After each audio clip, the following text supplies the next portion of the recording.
Painted by Esther been taking over the makeup scene by a storm, y'all. Like, every look she dropped has eaten down. If I got a chance to sit in her chair, y'all, I'll give her my whole face with no hesitation. But unfortunately, until that day comes, we're going to have to recreate her iconic looks. First, we're going to be using the Esther Yummy Skin Universal Balm. I'm going to be putting this in my most oily areas. Also going with my milk primer around my face. So I'm going to let the balm and like primer sit in my face a little longer while I go into with my brows. I'm using Laka Brow Gel. For foundation, we're going to be using Huda Beauty Easy Blur Foundation. This foundation coverage is T. I just feel like when I have this foundation on, my base looks amazing and flawless. And if you go look at Painted by Esther client's base is always giving blurred and airbrush, and that's what I'm trying to give right now. Now I'm going with contour. I love this contour down. It's a little warm, so I feel like it's kind of like a bronzer to me a little bit. I'm not going to be doing too much because I feel like her looks are more blush focused, but we still want to shape my face. Now for the scariest part ever, y'all, the blush. I really do not want to mess up because I have to go out today. I want to start with Danessa Myricks. I'm using Prima Donna.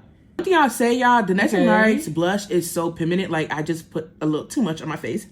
I really cannot forget to get the blush on my under eye because, y'all, that's the main look. Like, next I want to use Pomegranate blush. I think I'm using Luscious Lotus. It's like a vibrant pink. I feel like I'm kind of giving Painted by Esther, but bootlegged version. I'm going to go in with Huda Beauty Intense Guava blush too, maybe right here.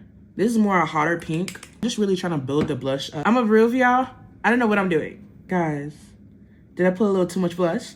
I'm gonna put concealer. I'm gonna be using NARS Radiance Creamy Concealer in Deep 1.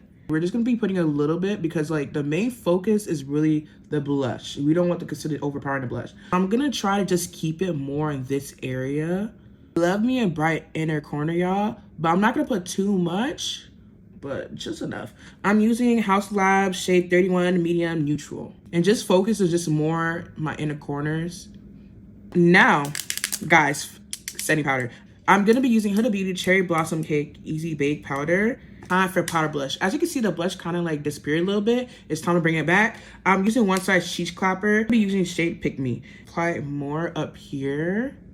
Next, I'm gonna be using House Labs blush. I'm using Dragon Fruit Days. Look how pretty. So we're gonna be putting that more in my under eye. I want to use my Pat McGrath brightening powder also in the corner of my under eye too, just to make it pop more. I'm gonna go in with my One Size Turn Up the Base foundation powder, a Deep 5, just to like get rid of any harsh lines. I also want to go in with Tower 28 blush collab with Tony Bravo. I love her down. Now I'm gonna melt to my One Size setting powder and add lashes and come back to y'all. This is the final look, y'all. Is it giving Painted by Esther? Y'all can be the judge of that. I feel like I ate down, to be honest. Like, this is really cute. Really giving Barbie, y'all. Like, I love this down.